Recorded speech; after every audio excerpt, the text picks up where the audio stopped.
this episode of On the Set, I'm checking out Smile, a creepy new horror movie about a curse. The movie starts off with a young girl standing in a doorway of a room with an older woman dead on a bed. There isn't really much explanation. Then, we meet Dr. Rose Cotter, a therapist who's seeing a new patient named Laura. Laura mentions having seen her professor kill himself a week earlier and seems to be crazy. She's hallucinating and seeing smiling people, some of whom tell her she's going to die. Not too long after, Laura falls to the ground in fear, screaming wildly, and then stands up smiling herself. Rose watches in horror as Laura grabs a piece of broken porcelain and proceeds to slit her own throat. Shortly after, staff rushes in, but it's too late. A bit later on, Rose passes by another patient's room, named Carl, who's now smiling and tells Rose that she's going to die.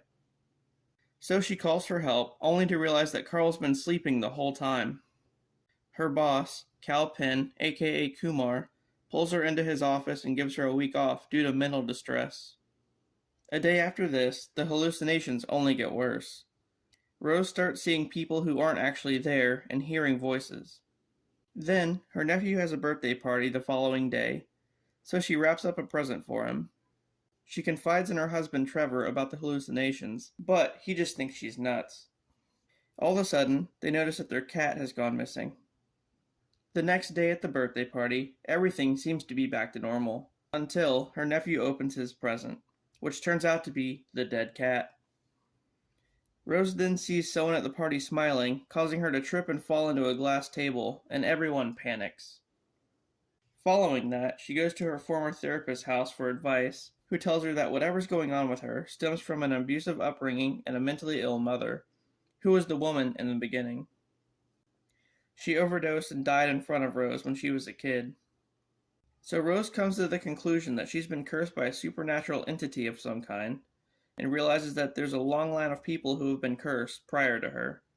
It spreads around by someone witnessing a suicide, and then they kill themselves. Rose then goes to Laura's professor's house to talk with his wife about what's going on. Hey look, it's Carla. She tells him that the professor witnessed a suicide a few days before he killed himself. Then, with nowhere else to go, Rose confides in her ex-boyfriend, a cop named Joel. Rose convinces Joel to go through police records to track the suicides, and they find out that they go back further than she expected. Out of the chain, only one person who witnessed a suicide didn't die, only because he murdered someone instead. So, they go to visit him in prison, and they find out why he didn't kill himself. The murderer, Robert, tells them that the entity feeds on trauma. The only way to escape it is to kill someone in front of a witness brutal enough to cause the witness trauma, and then the entity will move on to them. Hearing this, Rose completely rejects the idea of having to kill someone and returns home to find her therapist on her couch. But suddenly, she gets a phone call from her therapist, revealing the other one to be the entity, who then warns her that she's going to die soon.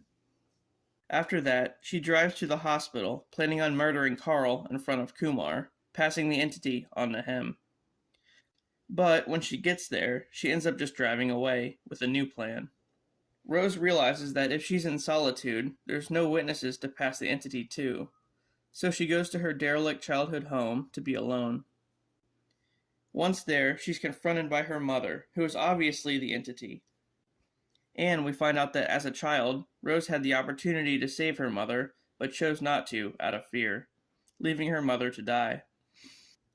The entity then reveals its true form and chases Rose, ending with her setting it on fire, killing it. Afterward, she goes back to Joel's apartment, and the end. No, I'm just kidding. It's never that easy. So then, all of a sudden, she realizes the whole thing was a hallucination, and she's still in the house. The real Joel shows up outside, but she locks him out and traps herself inside with the entity, who then takes over her body. Joel finally gets inside just in time to see Rose burn herself alive, passing the entity on to him. There. The end. Well, this was something else. I really didn't have high expectations for this one, but damn, it was pretty good. The plot was just nuts, and it kind of reminds me of like The Ring or The Grudge, or I don't know, just the way the curse passes from like person to person. And it's truly terrifying to see someone smiling and then kill themselves, and then revealing that there's no defeating it. Oh, yeah, and let me point out that Rose was played by Kevin Bacon's daughter, so that's a thing. Alright, guys, I hope you enjoyed this one, and I'll see you later.